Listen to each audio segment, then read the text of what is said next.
Global star Ram Charan నటిస్తున్న latest movie Peddi. Buchibabu సానా direct చేస్తున్న ఈ పాన్ ఇండియా చిత్రంలో జాన్వీ కపూర్ హీరోయిన్ గా నటిస్తోంది.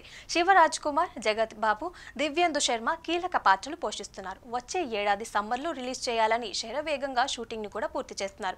ఇటీవలే పూణే షెడ్యూల్ కంప్లీట్ చేసిన చెర్రీ తదుపరి షెడ్యూల్ స్టార్ట్ చేయడానికి రెడీ అయ్యారు. మైసూర్ షెడ్యూల్లో ఇదివరకే ఒక సాంగ్ షూట్ చేసిన పెద్ది టీం రీసెంట్ గా పూణే షెడ్యూల్లో ఒక పాటని చిత్రీకరించారు. నెక్స్ట్ షెడ్యూల్ కోసం రామ్ చరణ్ అండ్ టీం శ్రీలంకలో ల్యాండ్ అయ్యారు. అక్కడ అందమైన లొకేషన్లలో కొన్ని కీలక సన్నివేశాలు చిత్రీకరిస్తారు.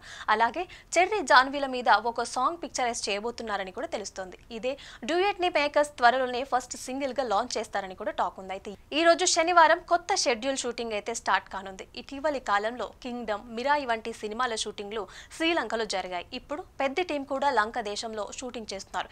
ఇప్పటికే ఈ సినిమాకి సంబంధించి 60% షూటింగ్ కంప్లీట్ అయినట్టుగా టాక్. అయితే మిగిలిన భాగాన్ని కూడా వీలైనంత త్వరగా పూర్తి చేసి పోస్ట్ ప్రొడక్షన్ లోకి ఎంటర్ అవ్వాలని యూనిట్ భావిస్తుందట.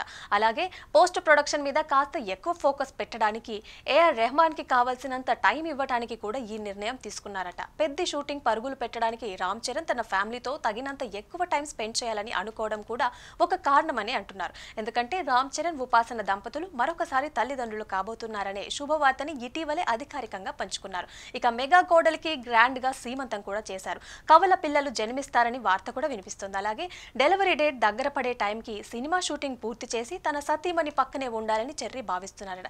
అందుకే back to back schedule plan చేస్తున్నారంట. ఉత్తరాంధ్ర నేపథ్యంలో సాగే కథతో స్పోర్ట్స్ యాక్షన్ డ్రామాగా పెద్ద తెరకెక్కుతోంది. మైత్రి మూవీ మేకర్స్ సుకుమార్ రైటింగ్ సమర్పణలో వృద్ధి సినిమా బ్యానర్ మీద వెంకట సతీష్ కిలార్ ఈ చిత్రాన్ని నిర్మిస్తున్నారు. 2026 మార్చి 27న గ్లోబల్ వైడ్ ఈ సినిమాని థియేటర్లోకి తీసుకొస్తామని మేకర్స్ ప్రకటించారు.